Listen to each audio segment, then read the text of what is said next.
Right ఇక digital exclusive లో మనం చూస్తున్నాం మోంతా తుఫాన్. ఈ తుఫాన్ కారణంగా ఏపీ వ్యాప్తంగా భారీ నష్టం చేకూరుతుందని చెప్పి ఇప్పటికే ప్రభుత్వం అంచనా వేయటం, దానికి సంబంధించి ఐఎండీ అధికారుల నుంచి పలు సూచనలు తీసుకోవటం, ఏ ప్రాంతాలు ముంపునకు గురవుతాయో కూడా ఒక నమూనాని క్రియేట్ చేసుకుని దాని ప్రకారం వారు చర్యలు చేపట్టడం కూడా మనం చూసాం. అయితే చివరి నిమిషంలో మోంతా తుఫాన్ తన దిశ మార్చుకుంది. ఇప్పటికే ఈ తుఫాన్ కారణంగా కోనసీమలో విపరీతంగా ప్రభావం చూపిస్తుంది. కోనసీమ ప్రాంతం అంతా కూడా బాగా నష్టం వాటిల్లే అవకాశం కనిపిస్తుంది. కోనసీమ ప్రాంతంలోనే తుఫాన్ ఎఫెక్ట్ ఎక్కువగా ఉంటుందని చెప్పి ఐఎండీ అధికారులు సూచించడం, ఇక దాని ప్రకారం ఆ కోనసీమ ప్రాంతాల్లో మొత్తం ముమ్మర చర్యలు చేపట్టడం ప్రభుత్వం కూడా మనం చూస్తున్నాం. ఏపీలో వస్తున్న మోంతా తుఫాన్ కారణంగా కోనసీమ ప్రాంతమే ఎక్కువగా ఎఫెక్ట్ అవుతుందని కూడా అంతా అనుకున్నారు. కానీ చివరి నిమిషంలో అటు మోంతా తుఫాన్ దిశ మార్చుకుంది. దీనికి కారణం విండ్ షీర్ గా పేర్కొంటున్నారు అధికారులు. యాక్చువల్ గా 130 నుంచి 120 వేగంతో గాలులు వీచే అవకాశం ఉన్న నేపథ్యంలో అది కేవలం 70 నుంచి 80కి పడిపోయింది. సడన్ గా ఎందుకని దిశ మార్చుకోవడం జరిగింది, ఎందుకు ఈ మోంతా తీవ్రత తగ్గాల్సి వచ్చింది అంటే ఐఎండీ అధికారులు కూడా ఊహించలేకపోతున్నారు. దీనికి కారణం కీలకమైన తీవ్ర తుఫాన్ పై ప్రభావం చూపించింది ఈ విండ్ షీర్. ఈ విండ్ షీర్ కారణంగా తన శక్తిని మోంతా తుఫాన్ కోల్పోయిందని చెప్పి కూడా అధికారులు ఇప్పటికే తెలియజేయడం జరిగింది. అసలు విండ్ షీర్ అంటే ఏంటి, ఎందుకు మోంతా తుఫాన్ ఎఫెక్ట్ విండ్ షీర్ కారణంగా తగ్గాల్సి వచ్చింది అనే డీటెయిల్స్ అందించడానికి మా అసోసియేట్ ఇన్పుట్ ఎడిటర్ గణేష్ అందుబాటులో ఉన్నారు, లైవ్ లో జాయిన్ అవుతున్నారు. ఇప్పటికే తనతో మాట్లాడే ముందు ఒకసారి విండ్ షీర్ కి సంబంధించి ఒకసారి మనం చూద్దాం. బాగా బలహీన పడింది మోంతా తుఫాన్ విండ్ షీర్ కారణంగా అని చెప్పి కూడా అధికారులు తెలియజేస్తున్నారు. దాని వల్లే తుఫాన్ తీవ్రత తగ్గి 80 కిలోమీటర్ల వేగానికే పరిమితమైంది ఈ తుఫాన్ అని చెప్పి కూడా ఇప్పటికే అధికారులు తెలియజేస్తున్నారు. తీరాన్ని తాకే వరకు కూడా కోనసీమ ప్రాంతం మొత్తం కూడా వణికిపోయిందని చెప్పుకోవాలి. ఎందుకంటే ఇప్పుడు ప్రభుత్వం నుంచి ప్రతి ఒక్కరూ కూడా ఈ తుఫాను తీవ్రత ఎక్కువగా ఉంటుందని చెప్తున్నారు. మరోపక్క దీనికి సంబంధించి చర్యలు చేపట్టడం, అందరూ అప్రమత్తంగా ఉండాలని హెచ్చరికలు జారీ చేయడం, ఎక్కడికక్కడ ముమ్మర చర్యలు చేపట్టడంతో చూస్తే తుఫాన్ తీవ్రత ఏ రేంజ్ లో ఉంటుందో అని కోనసీమ ప్రాంత ప్రజలందరూ కూడా వణికిపోయిన పరిస్థితులు నెలకొన్నాయి. నిన్న మొన్న కూడా అర్ధరాత్రి 1 గంటకు నరసాపురం సమీపంలో ప్రస్తుతానికైతే తుఫాను తీరం దాటింది.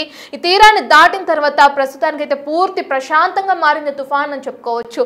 తుఫాన్ తీవ్రత తగ్గడానికి ప్రధాన కారణం విండ్ షీర్. అసలు ఆ విండ్ షీర్ అంటే ఏంటి, విండ్ షీర్ కి సంబంధించి ఎలా చూడొచ్చు, ఆ విండ్ షీర్ అంటే ఎందుకు తుఫాన్ తీవ్రత తగ్గాల్సి వచ్చిన అవకాశం ఏంటి విండ్ షీర్ కారణంగా డీటెయిల్స్ అందించడానికి మా associate input editor Ganesh live లో జాయిన్ అవుతున్నారు. గణేష్, మనం చూసాం తుఫాన్ అంటే ఏంటో కూడా చాలా మందికి తెలియదు. నిన్నటి నుంచి మనం అప్డేట్ ఇస్తూనే ఉన్నాం. తుఫాన్ అంటే అసలు ఏంటి, ఏ ప్రాంతాల నష్టానికి గురయ్యే అవకాశం ఉన్నాయి, ఈ డీటెయిల్స్ అన్ని కూడా నిన్నటి నుంచి లైవ్ లో మనం కొనసాగిస్తూనే ఉన్నాం, ప్రజలకు చూపిస్తూనే ఉన్నాం. ఇప్పుడు ఈ తుఫాన్ తీవ్రత విండ్ షీర్ కారణంగా బలహీనపడిందని చెప్తున్నారు అధికారులు. అసలు విండ్ షీర్ అంటే ఏంటి, దీని ప్రభావంతో ఎందుకు తుఫాన్ తన తీవ్రతను తగ్గించుకుంది అనుకోవచ్చు? ఎస్ రత్న, మనం చాలా వరకు ప్రకృతిని అంచనా వేయగలం తప్పించి దాన్ని నిరోధించలేం. ఇది పూర్తిగా మనకి ఎంత సైన్స్ అభివృద్ధి చెందినా సరే, అటు ఏ ప్రకృతిలో ఉండే వైపరీత్యాలైనా సరే దాన్ని పూర్తిగా అంచనా వేయడం తప్పించి దాన్ని ఎక్కడ కూడా నిరోధించే పరిస్థితి అనేది మనకి కనిపించదు. ఇందులో భాగంగానే మోంతా అనేది తుఫాన్కి దాదాపు 2-3 రోజులుగా మనకి భయపెడుతూ ఉంది. అది నిన్న తీరం దాటింది. తీరం దాటిన తర్వాత ఎంత ప్రభావం ఉంటుందో దాదాపుగా 100 నుంచి 110-120 కిలోమీటర్ల వేగంతో గాలులు వీస్తాయి. అనేక ప్రాంతాలు దాన్ని ముంచెత్తిపోతాయి. దాని ప్రాణ నష్టం జరగబోతుంది, లేకపోతే ఆస్తి నష్టం జరగబోతుంది, పంట నష్టం జరగబోతుందని అనుకున్నాం. కానీ ఒక్కసారిగా దీనికి సంబంధించి ఎలాంటి ప్రభావం అనేది చాలా వరకు అది ఊహించినంతగా లేదు. ఎందుకంటే దాదాపుగా మోంతా సంబంధించిన ఏదైతే ఐవాల్ ఉందో దాదాపు 200 కిలోమీటర్ల వ్యాసార్థం ఉంది. కాబట్టి అతిపెద్ద తుఫానుగా దీన్ని గుర్తించారు. అందుకనే ఆంధ్రప్రదేశ్ ప్రభుత్వం పూర్తిగా దాదాపు 3 రోజులుగా సహాయ చర్యలు ఏ విధంగా చేపట్టాలి, దాన్ని ఎక్కడెక్కడైతే అప్రమత్తంగా ఉండాల్సిన అవసరం ఉంది, రెవెన్యూ పోలీసు యంత్రాంగాలను తీసుకొని చాలా వరకు అప్రమత్తంగా ఉంది. సాక్షాత్తు సీఎం చంద్రబాబు నాయుడు దీనిపైన ఒక మానిటరింగ్ నిర్వహించారు. దానిపైన అనేక సమీక్షా సమావేశాలు నిర్వహించారు. ప్రధానంగా disaster management, police and revenue వీటిని సమన్వయంతో నిజంగా మోంతా అనేది ఒక విధ్వంసాన్ని సృష్టిస్తే ఏం చేయాలనేది ఒక అంచనా వేశారు. కానీ ఒక అదృష్టవశాత్తు అది పూర్తిగా ఏదైతే ఐఎండీ ఇచ్చిన రూట్ మ్యాప్ ఉందో దాన్ని కొంచెం డీవియేట్ చేస్తూనే వేరేగా వెళ్ళింది. అంతర్జాతీయ సంస్థలు అనేవి చెప్పిన రూట్లోంచి వెళ్ళగలిగింది. వెళ్ళిన తర్వాత ఈ విధ్వంసం అనేది చాలా స్వల్పంగా, అంటే కేవలం దాదాపు తెలుగు రాష్ట్రాలు రెండింటిలో కూడా వర్షాలు పడుతున్నాయి. ఇంతకీ ప్రకృతి ఈ విధంగా క్షమించడానికి ప్రధాన కారణం ఏంటంటే అది విండ్ షీర్. ఈ మాట చాలా వరకు శాస్త్రవేత్తలుగా ఉన్న వాళ్ళకి, వాతావరణ పరిశోధకులకి కొత్త కాదు, కానీ సాధారణ ప్రజలకు మాత్రం విండ్షీర్ ఇప్పుడు కొత్తగా మనకి పరిచయం చేసుకోవాల్సిన అవసరం ఉంది. ఒకసారి మనం ఏదైతే మనకి మోంతా తుఫాన్ ఉందో, మోంతా తుఫాన్కు సంబంధించిన విజువల్స్ మనం చూస్తున్నాం. ఎందుకంటే బలహీనపడిన తర్వాత కూడా ఈ శాటిలైట్ పిక్చర్స్లో మనకి పూర్తిగా అది కనిపిస్తుంది. మోంతా అంటే ఇటు ఏదైతే బంగాళాఖాతం ఉందో, బే ఆఫ్ బెంగాల్ ఉందో, బెంగాల్ నుంచి వచ్చిన ఏవైతే ఉన్నాయో ఇవన్నీ కూడా ఇది సాధారణంగా విశాఖపట్నం కిందిన ఉండే ప్రాంతంలోన, అంటే అటు కాకినాడ కావచ్చు లేకపోతే యానం కావచ్చు, ఇక్కడ నుంచి తీరం దాటబోతుంది అనేది ముందుగా ఐఎండీ భారత వాతావరణ పరిశోధన కేంద్రం అనేది నిర్దిష్టమైన ఒక రూట్ మ్యాప్ ఇచ్చింది. అందులో విండ్ మ్యాపింగ్లోన సంబంధించి పూర్తిగా చెప్పింది. అయితే అంతర్జాతీయ సంస్థలు దాదాపు 4-5 అంతర్జాతీయ సంస్థలు అది కాదు, కోనసీమ ఏదైతే అమలాపురం అంతర్వేది ప్రాంతం మీదుగా ఏదైతే ఉందో దానిపైన అక్కడ తాకబోతుంది అనేది తుఫానుకు సంబంధించిన మోంతాకు సంబంధించిన అనేక గ్రాఫిక్స్ పిక్చర్స్ కావచ్చు లేదా అంచనాలు కావచ్చు వేశారు. మరోవైపు పూర్తిగా అది తాకడమే కాదు, దాన్ని క్రాస్ చేయడం కూడా నరసాపురం దగ్గర క్రాస్ చేసింది. అయితే ఐఎండీ చెప్పిన అంచనాల ప్రకారం అక్కడ కాలేదు, కానీ కాకినాడ దగ్గర తీరం దాటుతుందన్నారు, కానీ అది నరసాపురం దగ్గర దాటింది. ఇన్నిటి మధ్య కూడా ఏ మాత్రం చిన్న స్వల్పంగా, అంటే గతంలో ఉండే మనకి అనేక తుఫాన్లు కావచ్చు ఉప్పెన్లు కావచ్చు తీసుకుంటే మనకి దివిసీమ దగ్గర నుంచి కోనసీమ తుఫాన్ వరకు, తర్వాత హుదూద్ తుఫాన్ వరకు చూసుకుంటే చాలా నష్టాన్ని మనం చవి చూసాం.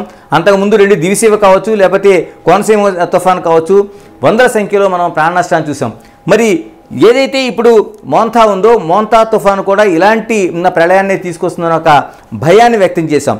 కానీ ఎందుకు దీనికి రాలేదంటే ఖచ్చితంగా విండ్షీర్ అనేది మనకి ప్రత్యేకంగా ఒక పదం వినిపిస్తుంది. ఇంతకీ విండ్షీర్ అంటే ఏమిటి అంటే, సాధారణంగానే ఇలాంటి ప్రకృతి వైపరీత్యాల్లోన ఈ తుఫాన్లనే వెళ్తున్నప్పుడు అదే ప్రకృతిలో భూమికి సమాంతరంగా ఉండే కొన్ని గాలులు ఆ వెళ్తున్న గాలుని కట్ చేసి దాని దారి మళ్లించడం అనేది మనం సాధారణ భాషలో, ప్రజలకు అర్థమయ్యే భాషలో చెప్పడానికి అవకాశం ఉంది.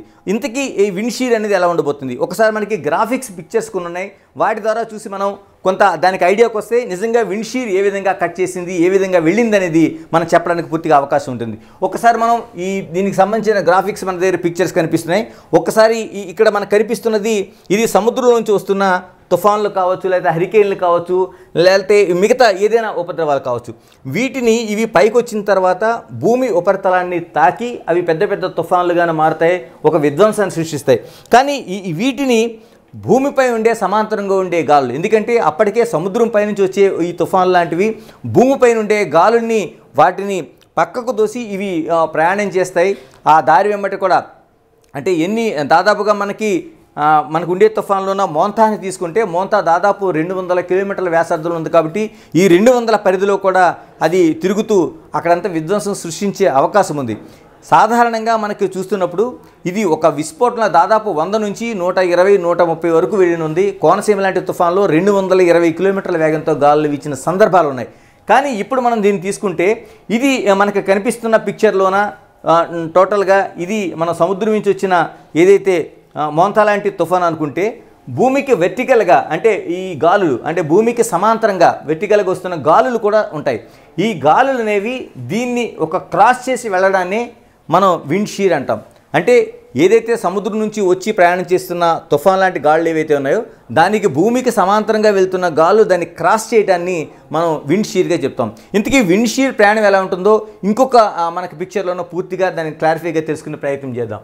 ఒకసారి ఇందులో మనం చూస్తుంటే ఇక్కడ విండ్షీర్కి సంబంధించిన ఒక మనకి ఇది కనిపిస్తోంది.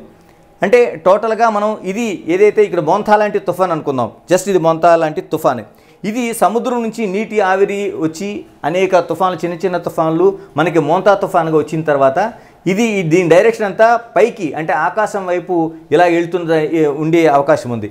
అంటే జస్ట్ లైక్ మనం దీన్ని ఒక్కసారి మనం చూస్తే అంటే ఇది అంతా ఈ గాలులన్నీ కూడా ఇలాగ పైకి డైరెక్షన్లోన ఇవి వచ్చి టోటల్గా ఇక్కడ మేఘాల రూపంలో మనకి ఇలా రావడంతో పాటు అతిపెద్ద గాలులుగా ఇవన్నీ వచ్చి ఇవి వర్షాల రూపంలో మనకి కిందికి వచ్చే అవకాశం ఉంటుంది భూమికి ఉపరితలం తాకిన తర్వాత. కానీ వీటిని ఇప్పుడు ఈ విండ్షీర్స్ ఏదైతే భూమికి సమాంతరంగా ఉండే గాలులు ఏవైతే ఉన్నాయో, ఇప్పుడు మనం అంతకుముందు చెప్పుకున్నట్టు ఈ గాలులు ఇవి భూమికి సమాంతరంగా వెర్టికల్గా వెళ్తున్న గాలులు ఏవైతే ఉన్నాయో ఈ డైరెక్షన్లోన కొన్ని గాలులు వస్తాయి, కొన్ని గాలులు ఇలాగ పైకి వెర్టికల్గా అంటే కొంచెం ఈ డైరెక్షన్లో కూడా కొన్ని గాలులు వెళ్తుంటాయి. ఇలాంటి గాలులు ప్రధానంగా మనకి ఇక్కడ ఇటువంటి తుఫాన్లకు సంబంధించి కానీ లేకపోతే అతిపెద్ద మనకు కనిపిస్తున్న మోంతా లాంటి తుఫాన్లు కానీ బ్రేక్ చేసే అవకాశం ఉంటుందని ఇప్పటివరకు మనకి థియరిటికల్గానే మనం తెలుసుకున్నాం. కానీ ప్రాక్టికల్గా మనకి మోంతాలో అనేది సాధ్యమైంది.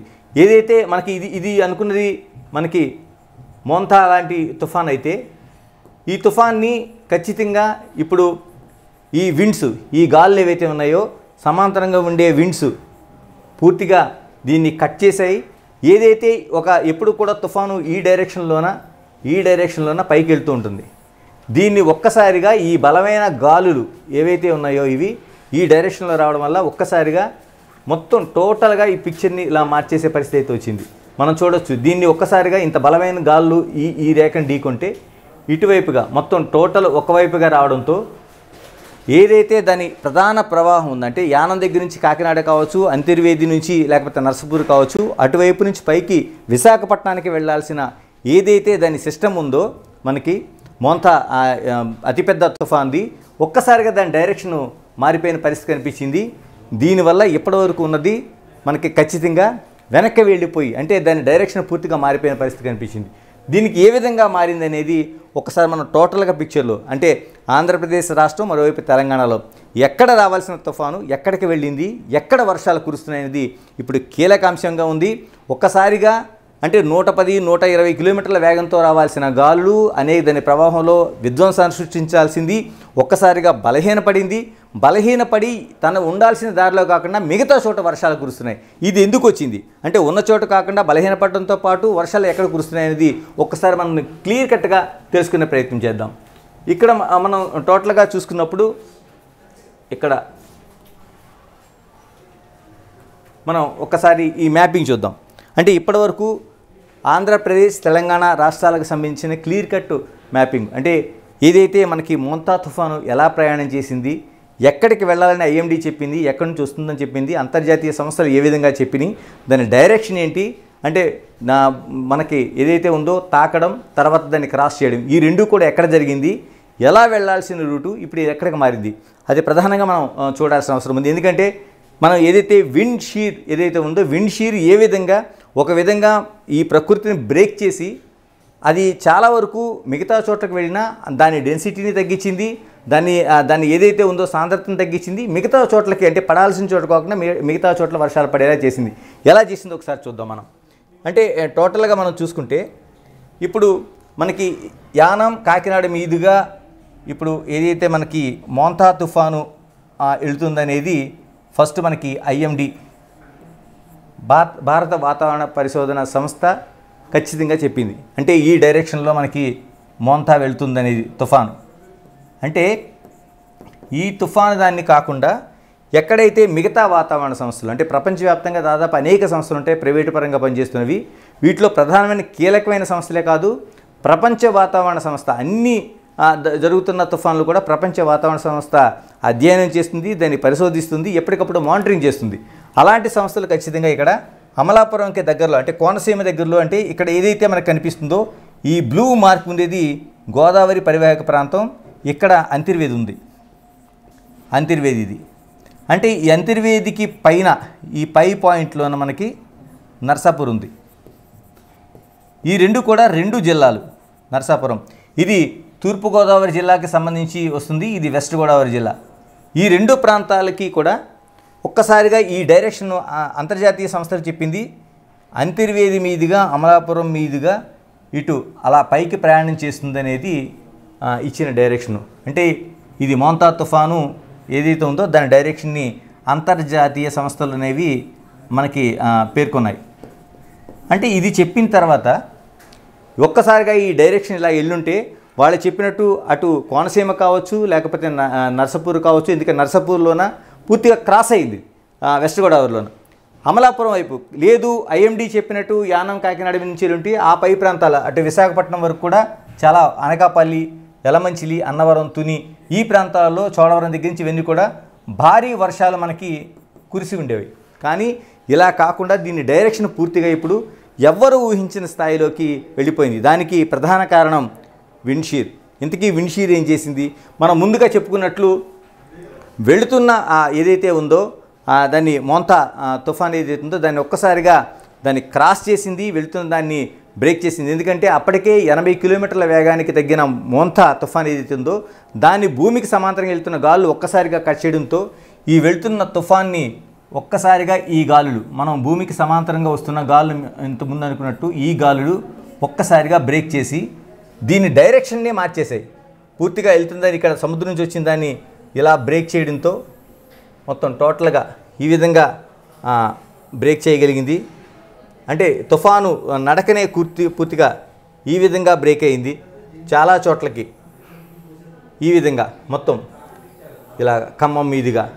ఇప్పుడు ఈ వెళ్తున్న గాళ్ళు ఎప్పుడైతే అయినాయో ఒకటి హైదరాబాద్ వైపు, ఎందుకంటే ఒక్కసారి ఉన్న అంత తీవ్రత ఉన్న తుఫాను విడిపోవడంతో మరోవైపు ఖమ్మం వైపు, తర్వాత అమరావతి వైపు, తర్వాత ఇక్కడ చీరాల, ఒంగోలు వీటన్నింటిపైన ఒక్కసారిగా వెళ్ళడంతో ఇక్కడ ఈ ప్రాంతాల్లో మనం ఏదైతే చూస్తున్నామో ఈ ప్రాంతాల్లోన ఇక్కడ ఈ మేఘాలు అనేవి ఏదైతే ఈ తుఫాను వల్ల వచ్చిన మేఘాలన్నీ కూడా ఇక్కడ డిపాజిట్ కావడం జరిగింది. టోటల్గా ఇక్కడ గుంటూరు కావచ్చు, అమరావతి కావచ్చు, హైదరాబాద్ ప్రాంతం కావచ్చు, ఇక్కడ వీటన్నిటి కూడా ఇక్కడ ఈ తుఫాను ఏదైతే ఉందో ఈ వర్షాలు ఖమ్మం ఇలాంటి ప్రాంతాల్లో డిపాజిట్ కావడంతో ఇప్పుడు వర్షాలు అనేవి ఇక్కడ కురుస్తూ ఉండే పరిస్థితి మనం చూస్తున్నాం. ఇటు ప్రధానంగా ఎక్కువ అంటే మొత్తం ఒక్కసారిగా డైరెక్షన్ ఇలా పూర్తిగా వంగిపోవడంతో ఒంగోలు ప్రాంతంలోన పూర్తిగా ఇన్ని మేఘాలు అనేవి ఇక్కడ వచ్చినాయి. పూర్తిగా అంటే ఈ నల్లమలకు సంబంధించిన ఈ ప్రాంతంలో వర్షాలు అనేవి తీవ్ర స్థాయిలో పడుతున్నాయి. ఎంత అంటే మనం ఊహించలేనంత.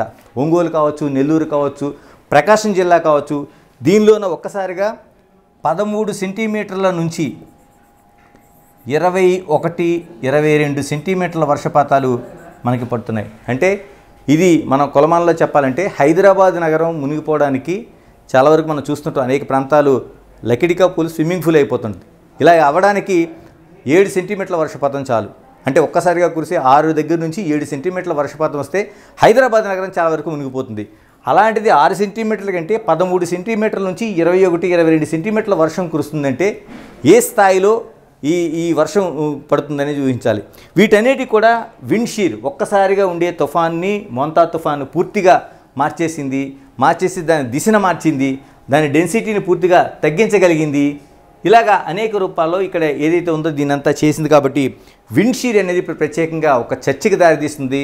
వాతావరణ శాఖ దీనిపైనే నిజంగానే ఐఎండీ కూడా ఇది మోంతా అనేది ఆ స్థాయిలో 110 నుంచి 120 కిలోమీటర్ల వేగంతో కానీ అనుకున్న దిశలో కానీ రీచ్ అయ్యి ఉంటే అనేక ప్రాంతాలు చిన్నాభిన్నం అయిపోయి ఉండేవి.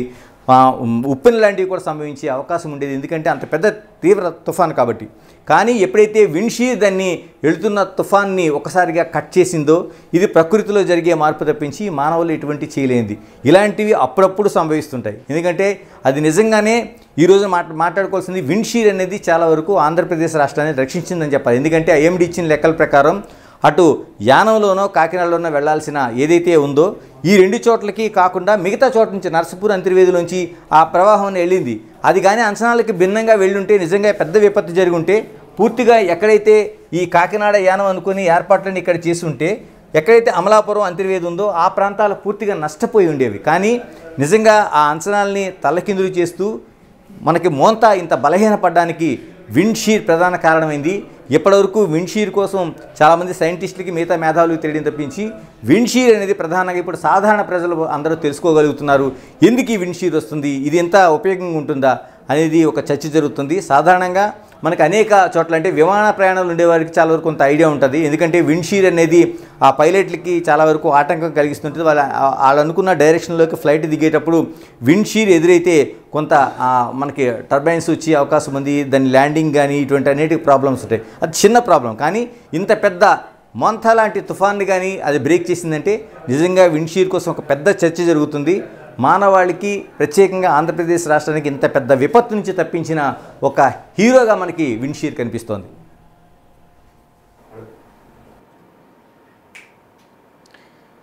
రైట్ గణేష్, మనం చూస్తే విండ్షీర్ ప్రభావంతో తుఫాన్ తీవ్రత తగ్గిందని మనకు అర్థమవుతుంది. అనేక ప్రాంతాల ప్రజలు భయాందోళనకు గురైన నేపథ్యంలో ఇప్పుడు ఈ విండ్షీర్ కాస్త ఉపశమనం కల్పించిందని చెప్పుకోవచ్చు అక్కడ ఉన్న ప్రజలకు కానీ, లేదంటే ప్రభుత్వానికి అని కూడా చెప్పుకోవచ్చు. ఇప్పటికే అనేక చర్యలు కూడా చేపట్టింది ప్రభుత్వం. సో ఫైనల్ గా చూస్తే తుఫాను తీవ్రత పూర్తిగా తగ్గినట్లు తెలుస్తుంది. ఇంకా ఏదైనా ఎన్ని రోజులు అంటే వర్షం ఏమైనా వర్షపాతం ఎక్కువ నమోదయ్యే అవకాశం ఉందా, లేదంటే పూర్తిగా దీని ప్రభావం తగ్గిపోయింది, సో ఎటువంటి భయం చెందాల్సిన అవసరం లేదనుకోవచ్చు అంటారు?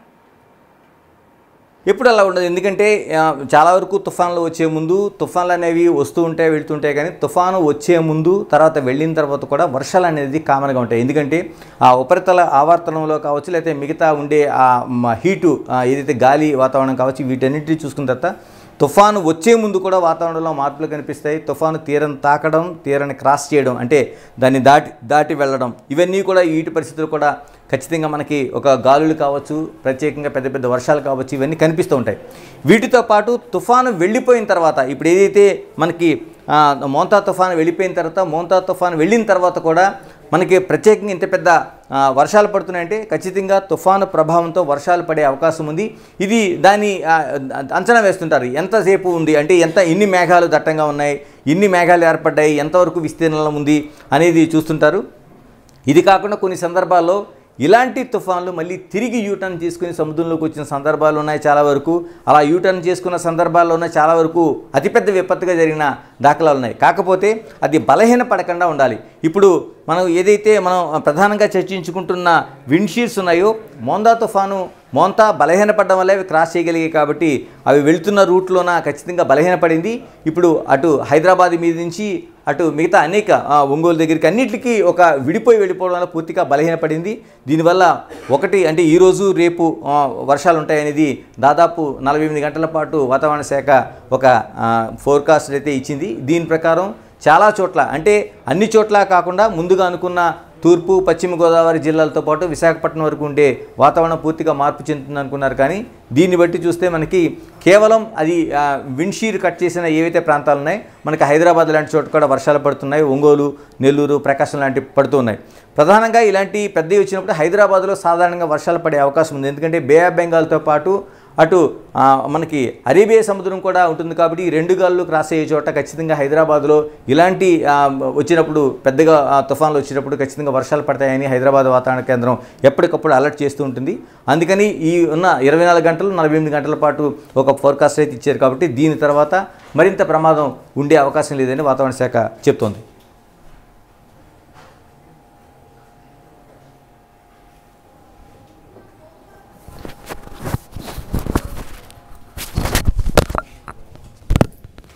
ప్రభావం తగ్గింది ఇప్పుడు విండ్షీర్ కారణంగా అని చెప్పి కూడా మనం ఇప్పుడే మా associate input editor Ganesh explain చేయడం కూడా మనం చూసాం. నిన్నటి నుంచి తుఫాన్ తీవ్రత కారణంగా ఆయా ప్రాంతాల ప్రజలు అప్రమత్తంగా ఉండాలని చెప్పి కూడా, అలాగే కురుస్తున్న ఎడతెరిపి లేని వర్షం కారణంగా కూడా ప్రభుత్వం ఏదైతే కూటమి ప్రభుత్వం ఏపీ వ్యాప్తంగా ఏ విధంగా చర్యలు తీసుకుందో కూడా మనం చూసాం. మోంతా తుఫాన్ ఎఫెక్ట్తో భారీగా నష్టం చేకూరుతుంది, దీని ఎఫెక్ట్ ఎక్కువగా ఉంటుంది అని చెప్పి కూడా అక్కడున్న ప్రజలందరూ ప్రభుత్వం కూడా అంచనా వేసింది. ఐఎండీ అధికారులు కూడా అదేవిధంగా హెచ్చరికలు జారీ చేశారు. అయితే మోంతా తుఫాన్ ఎఫెక్ట్ ప్రస్తుతానికి తగ్గిందని చెప్పుకోవచ్చు. దానికి ప్రధాన కారణం విండ్షీర్ గా కూడా మనం చూసాం. ఇప్పుడే ఎక్స్ప్లెయిన్ చేయడం విండ్షీర్ అంటే ఏంటి, దీని తీవ్రత అంటే తుఫాన్ తీవ్రత ఎందుకు ఏ విధంగా తగ్గుతుంది అనే డీటెయిల్స్ ని కూడా మనం ఇప్పుడే ఎక్స్ప్లెయిన్ చేయడం గణేష్ చూసాము. విండ్షీర్ అంటే ఏంటనేది యాక్చువల్గా అయితే 130-120 వేగంతో వెళ్లాల్సిన ఈ తుఫాన్ తీవ్రత కేవలం 80 కిలోమీటర్లకే అది పడిపోవడం కూడా జరిగింది. సో దీనివల్ల తుఫాన్ తీవ్రత తగ్గింది. సో నష్టం చేకూరే అవకాశం కూడా తక్కువగా ఉందని చెప్పి కూడా అధికారులు తెలియజేస్తున్నారు. అయినా కూడా మరో 3-4 రోజులైతే వర్ష తీవ్రత అనేది ఉంటుంది. ఎడతెరిపి లేకుండా వర్షాలు కురిసే అవకాశాలు ఉన్నట్లుగా కూడా అధికారులు తెలియజేస్తున్నారు.